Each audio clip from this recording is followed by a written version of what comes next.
बहनों राम राम। और आप सब कैसे हो?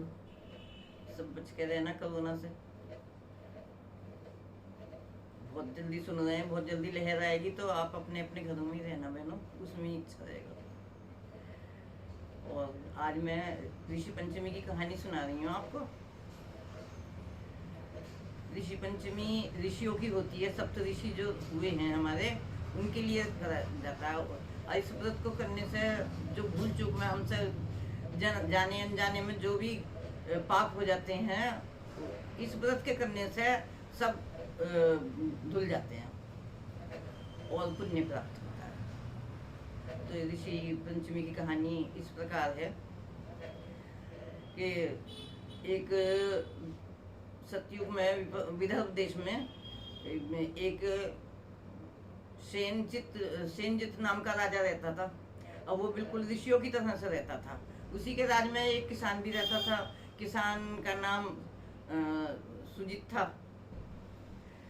सुमित था। तो उसका जो है, उसके एक बीवी, उसकी बीवी का नाम था जयश्री। जयश्री नाम था उसकी बीवी का। बहुत पतिव्रता नारी थी। तो एक बार बरसात के दिनों में दोनों मियाँ बीवी जो थे, पति पत्नी, खेत में हल जोत रहे थे। वहीं पे वो जो है रजस्वला हो गई। रजस्वला हो गई तो उसको पता तो चल गया, लेकिन वो फिर भी काम करती रही। अब उस काम करने के दोष से उन दोनों की जब अपना टाइम पूरा करके मृत्यु को प्राप्त हुए, तो वो पशु योनि में चले गए। क्योंकि पति का भी संसर्ग रहा उसके साथ में।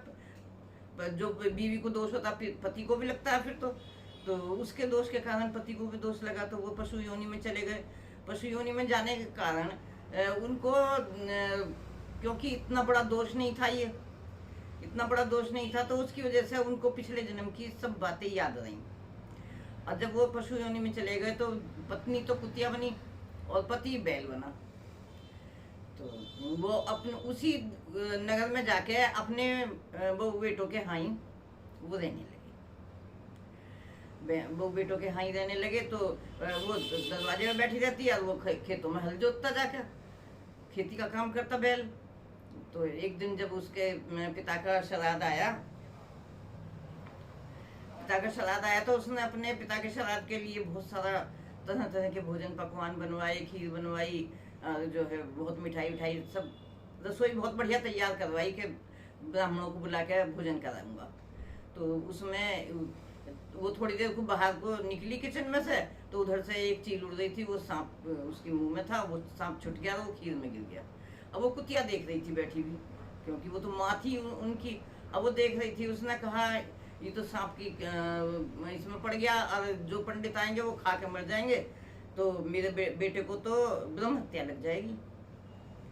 तो उसने क्या काम करा, जब वो बहू आई तो उसने उसमें उठ के मुंह लगा दिया खीर में मुंह लगा दिया। तो बहू गुस्सा आया। बहू को जब गुस्सा आया तो उसने उसको चूल्हे में से लकड़ी निकाल के बहुत मारी। तेने आज मेरा सब सत्यानाश कर दिया, और अब मेरा टाइम के टाइम पे सारा कुछ मुझे दोबारा बनाना पड़ेगा। तूने क्या किया, ये खूब मारी उसे। उसकी हड्डी पसली सब तोड़ दी बेचारी की। खाने को कुछ नहीं दिया उसे। जो भी था, पहले तो जूठन फूटन उसे डाल देती थी खाने के लिए, आज उसने कुछ नहीं दिया उसको, कुछ भी नहीं दिया। वो भूखी पड़ी रही। और उसके बाद में उसने सारे बाहर उलट दिया, सारा सामान फेंक दिया। और उसके बाद में बर्तन मांज के दोबारा रसोई तैयार करी, फिर ब्राह्मणों को खाने खिलाया, फिर अपना वो बैठे। शाम हो गई इस तरह से। अब जब शाम हो गई तो उसका खाना नहीं मिला। रात को जो वो तड़पती रही, तो अपने जब बैल आ गया खेत पे से, तो रात को वो बात कर रहे थे अपने पति से, कह रही स्वामी आज तो मैं बहुत भूखी हूँ, मुझे तो आज बहू ने खाना ही नहीं दिया। उनको क्यों नहीं दिया? कहने लगी तो ऐसे ऐसे बात हो गई थी, उसमें एक सांप पड़ गया था खीर में। मैंने कहा मेरे बेटे को ब्रह्म हत्या लग जाएगी, तो मैंने उसमें मुंह लगा दिया जान के जाके। तो उसने मुझे बहुत मारा है आज, खाना दिया नहीं है। अरे मैंने तो अपने बच्चे के भलाई का ही काम किया था। अब लेकिन बहू को तो पता ही नहीं इस बात की। दोनों मियाँ बीवी बात कर रहे, तो वो यूँ कह रहे हैं हाँ आज तो मुझे भी नहीं मिला, और मुझे भी बहुत बोझा उठाना पड़ा है, मेरी कमर सारी दुख रही है, मेरे दर्द हो रहा है बहुत ज्यादा। तो दोनों आपस में जब बात कर रहे थे, तो वो बेटा बहू सुन रहे थे। सुन लिया उन्होंने। उन्होंने कहा वो ये तो बहुत बड़ी गलती हो गई, ये तो हमारे माँ बाप ही हैं। तो उसने पहले तो उठ के उनको पेट भर के खाना खिलाया, दोनों को जो कुछ भी देना था खिला पिला के उनको। फिर सुबह को वो जंगल में गया, वन में गया ऋषियों के पास। ऋषियों के पास जाके कहने लगा कि आप मेरे को ये बताओ, मेरे माँ बापों को पशु योनि क्यों मिली? तो ऋषियों ने ध्यान लगा के देखा तो ऋषि कहने लगे कि जो है पिछले जन्म में ये जब रजस्वला होकर सब चीज़ों का हाथ लगाती रही, काम करती रही, और इसने इस बात का ध्यान नहीं दिया, उसका ये फल इसको भोगना पड़ गया उस गलती का, और उसके कारण उसके आदमी को भी वही भोगना पड़ गया, पति को भी उसके। तो इसलिए इनको पशु योनि प्राप्त हुई। उसने कहा इस पशु योनि से छुटकारा कैसे मिलेगा, आप ये बतलाओ फिर। तो उसने कहा अगर जो है तुम जाके ऋषि पंचमी आ रही है भाद्र मास में, शुक्ल पक्ष की जो ऋषि पंचमी आती है उसको ऋषियों के लिए व्रत किया जाता है, ऋषि पंचमी कहते हैं उसको। उस ऋषि पंचमी का तुम व्रत करो बहुत शुद्ध मन से, और दोपहर को जाके नदी पर नहा के आओ, और वहाँ पे नए कपड़े रेशमी वस्त्र पहनो, और आके विधि विधान से पूजन करो, तो तुम्हारे माता पिता का योनि छूट जाएगी। उसने ऐसा ही किया जैसे ऋषियों ने बताया। जैसे तो उनके माँ बाप जो थे उस योनि से छूट गए, और वो अच्छी योनि में वैकुंठ को चले गए। तो बहनों, जो कोई भी इसको मन से करता है, और शुद्धता के ऋषि पंचमी के दिन जो है व्रत करने वालों को शुद्धता बहुत चाहिए, और सब कामों से जब निवृत्त हो जाता है, जब उसे करनी चाहिए, ये बचपन में करते हैं, जब तक रजस्वला ना हो उस टाइम, जब तक ये होता है पीरियड चलता है तब तक नहीं इस व्रत को करते। तो उसके बाद में इनको जो थी मुक्ति मिल गई।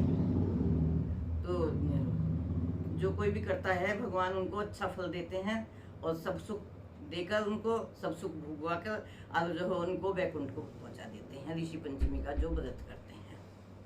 अब एक दूसरी कहानी भी है इसकी ऋषि पंचमी की। तो वो इस प्रकार है कि विदर्भ देश में एक ब्राह्मण रहता था, तो उसके एक बेटी थी एक बेटा था। बेटी जब बड़ी हो गई तो उसने उसकी शादी कर दी तो वो चली गई अपने ससुराल, वहाँ रहने लगी जाके। कुछ दिनों बाद उसके पति की मृत्यु हो गई। उसके बाद में वो अपने पिहर में आके रहने लगी, अपने पिता के पास रहने लगी। तो एक दिन क्या हुआ, वो रात को सो रही थी, उसकी तबीयत खराब हुई, तो उसको पता चला कि उसके तो कीड़े पड़ रहे हैं। ये बात देख के पिता को बहुत दुख हुआ। अब उसका पिता माँ बाप बहुत दुखी हुए कि हमारी बेटी के कीड़े क्यों पड़े, कैसे पड़े, किस कारण से पड़े। तो फिर वो पंडित के पास गया। पंडितों के पास जाके उसने पूछा कि जो है मेरी बेटी को ऐसी कीड़े कैसे पड़े हैं, ये क्यों, ऐसा दुख क्यों प्राप्त हुआ है। तो पंडितों ने बताया पिछले जन्म में ये रजस्वला होकर सब चीज़ों का हाथ लगाती थी, सब चीज़ों को छूती थी, और इस कारण से, उस दोष के कारण इसके कीड़े पड़े हैं। और अब अगर ये ऋषि पंचमी का व्रत करेगी बहुत शुद्ध मन से, और उसका उद्यापन भी करेगी, और ऋषियों के अरुंधति के सहित सप्त ऋषियों को जिमाओ, तब इसका दोष उतर जाएगा। पिता ने ऐसा ही करवाया कि उसका दोष उतर गया, वो बेटी ठीक हो गई, जैसा भगवान ने ठीक करा। और बहनों, इस बात का ध्यान सब समझ लेना कि हमें जो छोटे छोटे पाप होते हैं हमें पता नहीं चलता इन बातों का। हम गलती करते हैं बहुत छोटी से, अब वो बड़ी गलती हो जाती है। छोटी की गलती बड़ी दुख देती है। तो इसलिए ऋषि पंचमी का व्रत तो सबको करना चाहिए, कुंवारी कन्याओं को भी करना चाहिए, आदमियों को भी करना चाहिए, और लेडीज़ को भी करना चाहिए, सबको करना चाहिए। बहुत सुखदायी है, सारे पाप नष्ट हो जाते हैं उसके करने से। और आपको मेरी कहानी अच्छी लगी हो तो आप शेयर करना, और लाइक करना। अपने जानकारी में अपने जो बहन बनेली होती हैं, जो अपने रिश्तेदार होते हैं, उनको शेयर कर दिया करो। और जिन्होंने अभी तक सब्सक्राइब नहीं किया है वो सब्सक्राइब भी करना।